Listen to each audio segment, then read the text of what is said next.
Olá, alunos do cursinho Cidadania.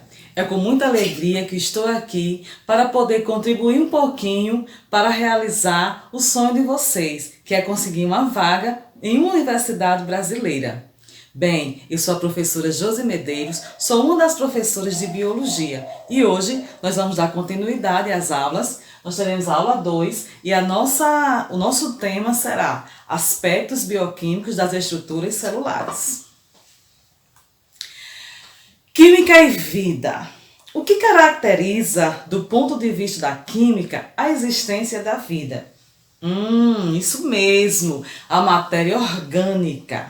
Biologicamente falando, os seres vivos são aqueles seres que obedecem ao ciclo vital. Nasce, cresce, respira, se nutre, reproduz e chega, ao fim da vida, com a morte. Quando a gente vai levar isso para a química, quando estamos falando de matéria viva, nós estamos falando de matéria orgânica.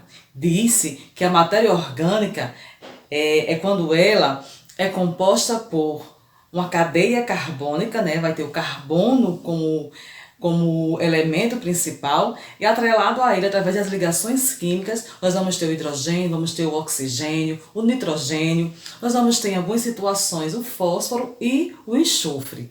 98% da massa corporal dos seres vivos é composta por matéria orgânica, 2% composto por matéria inorgânicas, que são os diversos elementos em que nós vamos encontrar aí a questão dos sais minerais. Bem, às vezes, meus alunos chegam para mim e falam assim: ai, professora, biologia é muito difícil porque tem uns termos que a gente às vezes confunde, não consegue entender, não consegue fazer a diferença. Dentre eles, a questão do átomo e da célula. Bem, gente, aí para a gente elucidar essa dúvida, eu pergunto para vocês: quem é maior, o átomo ou a célula? Bem, acertaram, a célula. Por quê? Porque a célula é composta por átomos. Então, em uma célula, nós podemos encontrar centenas, milhares, uma infinidade de átomos. Por quê? Porque os átomos eles vão se unir entre si, vão formar as moléculas, dentre elas as moléculas orgânicas que vão constituir a nossa célula. Então, você fique esperto, não esqueça, nunca mais confunda. A célula é formada por átomos. O átomo é a menor parte, constituindo de toda a matéria que existe no universo. A célula é a menor parte constituinte dos seres vivos. Ela é a menor partícula estrutural e funcional, que vai compor aí a matéria orgânica, que vai compor aí a questão do organismo vivo. Os átomos, como nós já falamos, eles se ligam entre si através de ligações químicas. Essas ligações químicas vai permitir a formação de substâncias. E essas substâncias são fundamentais para a questão da composição da célula. Como eu já falei, as substâncias orgânicas, elas têm como eixo principal a cadeia carbônica e atrelada a ela hidrogênio, oxigênio, nitrogênio e alguns elementos. É a versatilidade do carbono, cujos átomos se ligam uns aos outros e com átomos de diversos elementos químicos que torna possível a existência de grande variedade de moléculas orgânicas e da vida em nosso planeta. Um ser vivo, ele apresenta de 15 a 25% de massa corporal.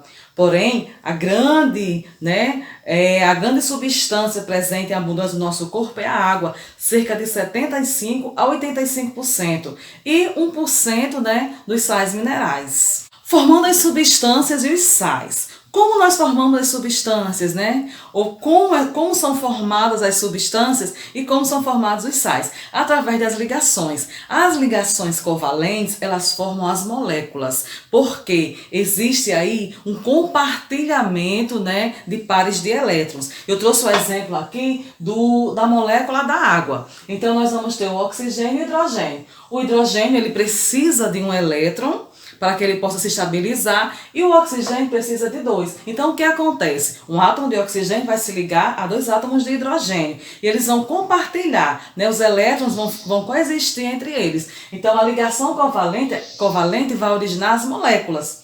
Assim, né, as moléculas de todas as substâncias orgânicas vão apresentar as ligações covalentes. E a ligação iônica? A ligação iônica, ela vai permitir a transferência de um elétron, né, de um ou mais elétrons entre os elementos químicos, né?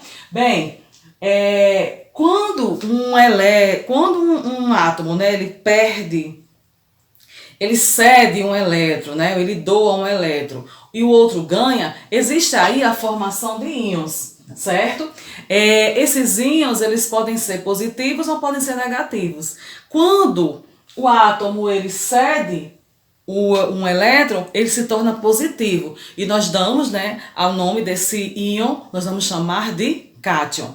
Se ele recebe o elétron, ele vai se tornar negativo. Então, esse íon vai se chamar de ânion. Nós trouxemos o exemplo aqui do cloreto de sódio, né? Que é o NaCl. O sódio, ele vai doar um elétron. Então, ele vai adquirir uma partícula positiva. Já o cloro, ele vai receber. Então, ele vai adquirir, ele vai ser um íon negativo. A ligação iônica, né, ela vai originar os sais, né, que são as substâncias inorgânicas. Bem, aqui, né, nós trouxemos um gráfico em pizza para mostrar as proporções das substâncias orgânicas, né, presentes nas células. As principais substâncias orgânicas são elas: proteínas, lipídios, glicídios e ácidos nucleicos. A rainha da cocada preta aí, que está em abundância, que é a cor de rosa, é a proteína. Gente, a proteína, ela é muito importante, ela é fundamental para o organismo, certo? Sem a proteína, né, a célula ela vai estar comprometida e ela pode vir até parar de funcionar. Então, cerca de 10 a 15%, né, da matéria orgânica existente em nossas células são, né, proteínas. Nós temos cerca de 2 a 3% de lipídios, que também são muito importantes, glicídios, né, que são os famosos açúcares, os carboidratos, né, que compõem cerca de 1%, e os ácidos nucleicos, aqui DNA, RNA, pronto, corresponde a cerca de 1%. Bem, agora, né, nós vamos falar um pouquinho sobre a matéria inorgânica, que são os sais minerais. Os sais minerais, né, são substâncias inorgânicas formadas por íons, né, através da ligação iônica. Gente, eles são muito importantes para o bom funcionamento do nosso organismo. Por quê? Apesar de o corpo necessitar de uma pequena quantidade de sais minerais, eles são distribuídos ao longo do organismo, da célula também, e eles vão auxiliar aí em diversas funções, dentre elas a coagulação do sangue, a contração muscular, a composição dos ossos, reações químicas existentes nas células, funcionamento de células nervosas, né, a questão das sinapses, controle do pH, certo? Então, são muitas funções em que os sais minerais eles estão relacionados. Em relação ao pH, o pH significa potencial hidrogeniônico. Trocando em miúdos, é uma concentração relativa, certo, do íon H+, tanto no meio intra como extracelular. O que vai acontecer, né? O pH ele corresponde ao nível de acidez. Esse nível de acidez ele varia numa escala de 0 a 7. Desculpe, de 0 a 14, onde o 7 é um meio. E o 7 vai representar um meio neutro, nem ácido nem alcalino. Do 7 tendendo para, né, 6, 5, 4, 1, o que vai acontecer? O meio vai ficar muito ácido. E se eles tender do 7 para o 14, né, se for aumentando, o ambiente ali, né, vai ficar bastante alcalino. Então, a maioria das reações, né, o comportamento das proteínas, gosta de um ambiente mais neutro, né, onde o pH ele tende a 7. Existem algumas situações, algumas enzimas que elas atuam em ambiente ácido, né? Assim também como atuam em ambiente alcalino. Mas, via de regra, né, o que se busca é o equilíbrio. Então, os sais, eles vão auxiliar no controle aí dessa questão da acidez. Bem, aqui nós temos uma tabela onde nós colocamos alguns sais minerais existente no nosso corpo, por exemplo, ferro, iodo, sódio, potássio, fósforo, né, selênio, e algumas funções né, em que esses elementos, em que esses sais estão relacionados e quais são as fontes, porque nós precisamos ingerir através da alimentação esses elementos. Então depois vocês vão dar uma olhadinha, vão ler, vão memorizar alguns, porque vou contar um segredo, viu? O Enem adora, né, esses sais minerais. Então se liguem, dê uma lida, certo? Qualquer dúvida pode perguntar. Bem, e a água, né? A água e seres vivos é uma relação muito importante. Cerca de 80% do nosso corpo é composto por água, então não é à toa, é porque a água ela é fundamental. Não dizem aí que a água é vida, né?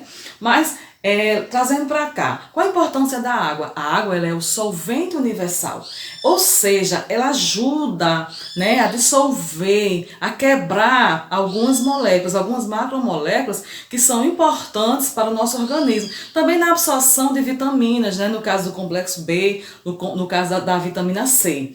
Então, ela tem a capacidade de dissolver essas substâncias, porque essas substâncias são eletricamente polarizadas, energizadas. Então vai haver aí uma atração como se fosse um ímã. O que vai acontecer, né? Essas substâncias elas são chamadas de hidrofílicas, ou seja, elas têm afinidade com a água. Com essa afinidade, vamos formar a solução, solvente e soluto, a água, né? E as substâncias aí que foram adquiridas através do processo aí de interação da água com essas substâncias. E essa solução aquosa, ela vai estar presente no citosol, que é aquela parte lá fluídica lá do citoplasma, onde estão as organelas. Bem, nem todas as substâncias elas têm afinidade com a água. Um exemplo, né, clássico aí é a questão das gorduras. Também temos outras substâncias, que são as conhecidas substâncias apolares, ou seja, elas não têm carga elétrica, certo? E elas são conhecidas como substâncias hidrofóbicas, ou seja, repulsão à água, não gosta muito. Então a água com a gordura, elas não formam uma solução. Bem, a água também ela é muito importante porque ela participa das reações químicas dos seres vivos. Então, todo mundo sabe, né, vocês já estudaram na química, que a reação química ela tem duas partes. A primeira parte é dos reagentes, a segunda parte é do produto. Então, a água ela pode participar aí tanto como reagente como produto. Certo? Em relação à questão, né, um exemplo de uma reação em que a água ela participa como reagente, são as reações de hidrólise. Muitas delas acontecem lá no processo de digestão. Então a água ela vai atuar como como reagente para promover essa quebra aí, né, dessas moléculas. Um outro exemplo, né, de uma reação em que a água ela participa lá como produto, é a questão da síntese de proteína, então chamada reação de condensação. O que acontece? Eu tenho um aminoácido, né, e outro aminoácido, eles vão se unir através de uma ligação peptídica. Nessa ligação peptídica vai haver a formação de uma molécula de água. Então, a gente vai dizer que essa reação é de desidratação, certo?